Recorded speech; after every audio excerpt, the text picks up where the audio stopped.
Gujarat ATS అనేది హైదరాబాద్ వీటిలో తీవ్రవాద మూలాలు మనకు కనపడడం అనేది జరుగుతుంది. తర్వాత ఇండియాలోనే పాకిస్తాన్లోనే కాకుండా ఈస్టర్న్ బోర్డర్ బంగ్లాదేశ్ కూడా అనిశ్చితమైన పరిస్థితి.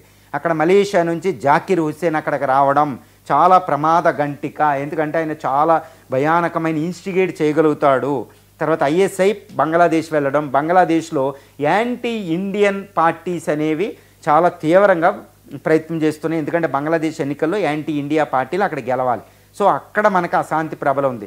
బంగ్లాదేశ్ నుంచి అక్కడ నుంచి ఇన్ఫిల్ట్రేటర్స్ వస్తుంటే అక్కడ బీఎస్ఎఫ్ ఆపుతుంది.